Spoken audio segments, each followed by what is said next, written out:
Ito na lahat yung nakuha namin isda. Kanina, no, ice fishing kami. Anim na silver salmon at 2 trout. Prepituhin ko yung iba para matikman naman ito ng pinsan ko bago siya umalis tonight.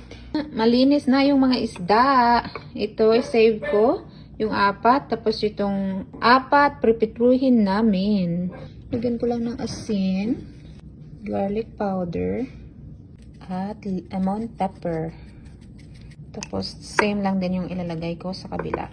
Tapos, ang technique para hindi tumalsik at dumikit yung isda nyo sa inyong kawali ay budburan nyo ng harina. So, harina lang to kasi yung spices na lagay na rin naman. Painit ako dito ng mantika. Balik pa rin na natin.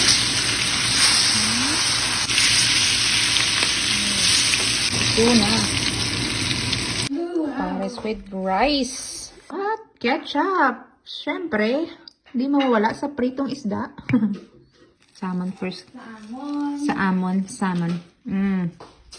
Perfect. Wow. Wow. Kahang. Namek.